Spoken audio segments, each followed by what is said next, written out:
Hunter's Log by Interceptor 98. It was a cold summer morning on all accounts. Of course, when you live in northern England, almost every summer morning is a cold one. Suppose I should explain myself. Forgive me if I'm not very good at this, but it pays to be quiet in my line of work. I'm a ghost hunter. Not Ghostbuster-esque, complete with backpack and vacuum cleaner, but a sort of minor necromancer. I use magic to help the dead sleep. However, my work can often be quite dangerous and can involve dealing with highly treacherous spirits. And such, I have decided to keep a journal of sorts, that if any people come across a spirit and cannot do away with it, they may consult my notes and learn from my life. Which brings us back to that cold summer morning, in a small town on the North Yorkshire moors. I stood on a hillside overlooking the town, on a small footpath. I had felt the call from my car as I drove down a narrow country lane on my way to do a job in Birmingham. It's not like when I usually feel a spirit. If a spirit is within a few meters, you can usually feel it, reaching into you, trying to take your essence, to balance its absence with your presence. But this was more. This spectre reached beyond that mark, thousands of meters. It called to me. It spoke my name, reached into my mind and heart, pulling up my darkest memories. I was jarred from these visions only by the sound of my car smashing into a fence. I had slowed down to attempt to find the ghost, but had still been traveling at around 50 miles per hour when I crashed. I was lucky to be alive. As I clambered out of the car, I felt it again, calling, and I realized this was not an average ghost. It was not simply powerful, but malevolent. It sought to do me harm, or at least to drive me away, for it had not yet the strength to withstand me. I looked where the call had come from, and saw a tiny hamlet nestled in the valley beneath me. I spotted a footpath and began my descent. When I reached the town, all was quiet. I needed to find the spectre, and quickly. But first I needed to find something of greater power. Ghosts, like fires, need three things to survive. Will, as it is not, or at least not in all cases, a matter of a soul seeking vengeance. Sometimes a ghost lingers simply because the individual does not want to die, or still has a job to do. If a person is strong-willed, then anyone can become a ghost. Essence is the second thing. Being a soul is all very good, but without essence you cannot manifest at all, ever. I once met a ghost out in Kent, whom I shall not name for fear of reprisals. He was reasonable enough at the time, but that was because I acted like I had not seen what he was. He was a ghost who had gathered enough essence to reconstitute himself as a physical form. He was, to all intents and purposes, human. I lacked the power to banish him, and he was causing little harm, so I left him. But thirdly, and arguably most importantly, a ghost needs faith. The old gods, according to the books I have read, were originally ghosts that gained enough essence to reconstitute themselves, had enough will to maintain a form and wield such a great power, and had the belief of millions. I once met a remnant of Cernuos, the Celtic horned god of the hunt, and he confirmed, before I banished him to the next world, that he had once been human. This spirit, I felt, sat upon the threshold of godhood, and the fact that it attacked me for simply entering its sphere of influence marked it as an enemy. A powerful enemy, but an enemy all the same. What I needed was an item with a large amount of faith attached to it. However, it cannot be a religious relic. They are tied to one of the new gods, who are, please don't hate me, simply the ghosts of prophets. The Christian god, for example, is literally Jesus, and they are both literally a holy ghost. The Islamic god is simply the spirit of Muhammad, peace be upon him. It had to be a superstition. The best place to find out about local myths is generally the pub, so I set off there. The pub was empty, hardly surprising at 9 a.m., but the barman stood, shaking behind the bar. I approached him, and with all my conviction demanded to know all of the town's superstitions. He turned to me and whispered, in the voice of a man who was beyond frightened, a man who had not slept for fright for several days. He mumbled something about the clock tower lady. Now, as a practitioner of magic, I had a few tricks up my sleeve. This man clearly had the sight, and not just a touch of it, but sight by the bucket load. I reached into his mind. This spell is one that I would only ever use in the direst of circumstances. I saw so much that I should not have seen. I saw him, through his own eyes, say his first word. I felt the euphoria of his first kiss, the pain of his first heartbreak. I saw the day his father beat his mother to within an inch of her life, then drove off into the night, never to return.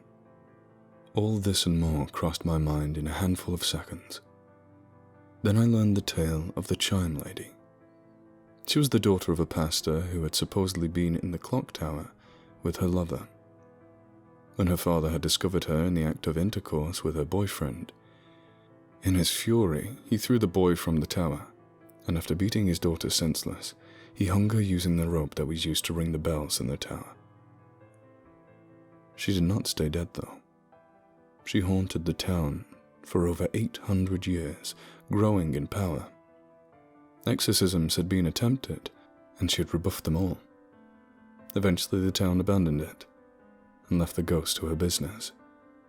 The man had seen her, and he had no doubt used this to help tourism. No lack of faith, then.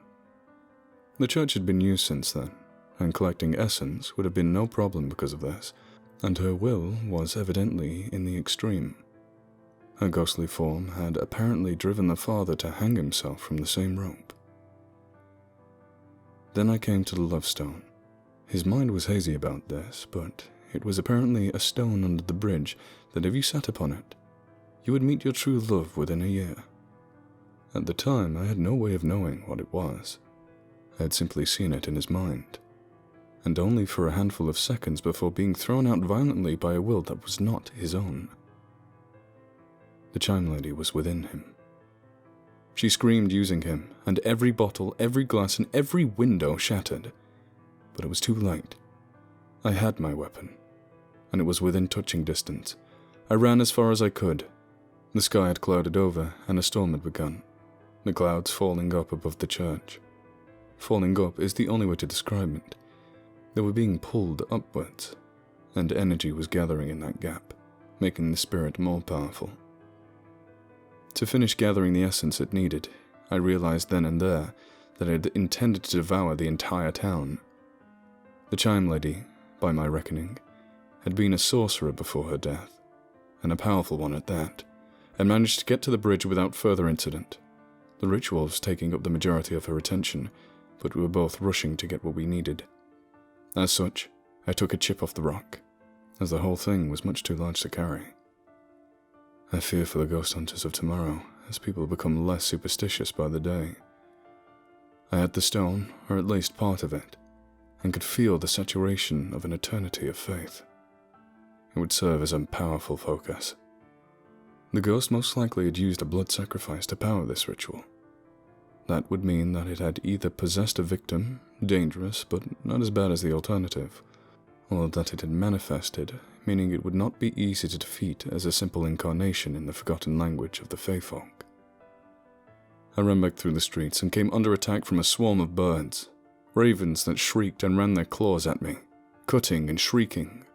One managed to rip a chunk of my ear off and flew off into the night. One took the end of my left pinky. After I screamed and cursed at them, a Fae folk spell that created a barrier that drove the souls of all things within a small radius out of their bodies. The birds fell, the souls escaping into the sky, their physical essence being absorbed into the eye of the storm. That gaping maw that had opened above the church. I realized that if I killed anything, it would ultimately feed the spirit within, and with that thought, I rushed at the church. I'd expected the altar to be splattered with the blood of a sacrifice, but it was not. In fact, the entire ground floor was still, The pews were silent, and the candles were unburned. I pulled out my tome of spells, and as I did so, the spirit struck. It invaded my mind, trying to force me to break. "Bend your knee." It screamed this in my mind over and over again. In my mind, I was outside of my body, and I watched as a strikingly beautiful woman held my forehead and pushed me towards the floor, pushing me to my knees, where she would break me, obliterate my mind, rip me into 1,000 pieces, and use my magical essence to complete her ritual. I would not allow it. I could not. I would like to say that it was the weight of the lives in my hands that empowered me, but it was the weight on my own mortality that kept me alive. I watched in my mind's eye as I stood up and forced the ghost from my mind. It was a scream that let me know where she was. I ran towards the clock tower where the bell had begun to chime. I ran to the foot of the stairs and saw a puddle of blood. If I was quick, I would be able to stop the birth of a god. I climbed the stairs, and as the rope of the bell rose and fell, I could see the form of a young woman hanging from the rope. Her throat had been cut, and the blood had been pooling on the ground floor. Again, a shooting pain flew through me, but I was too close now. "Arkmin Feon! I shan't stop!" I shouted in Fey. As I reached the top floor, the spirit became desperate, attempting to throw me down the stairs, exploiting old fears, calling up the department that I had known while they breathed. But I would not stop. Not for the world at this point. When I reached the ritual site, I claimed it as my own first, using my own blood, and the candles the spirit had already placed there. The Elder Forces, my name for whatever it was truly created our world, will only engage if you speak in the tongue of a magical people. For me, Fae. For Arabic ghost hunters, it is commonly Jinn. You must also make a blood offering, generally your own, but any will do. And finally, faith must be there again. You must believe it will work, and you must have something else other people believe in. The spirit could no longer harm me. I was beyond all known magic, beyond life, beyond death, and beyond the reach of the gods, old or new. You never speak to the forces, but will them, or it, to act in the way you would have them act. And if all has been done well, then they will do as you bid them. If not, then you must simply hope you have not offended them, or they will not just kill you, but destroy you.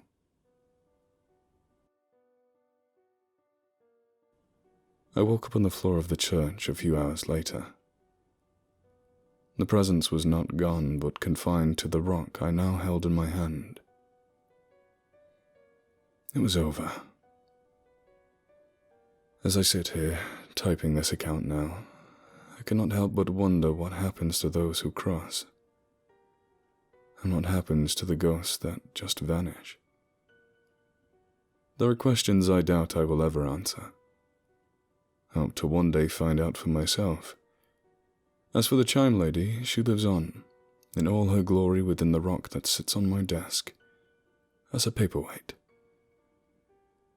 If only I could have convinced her to speak to me. I could learn so much.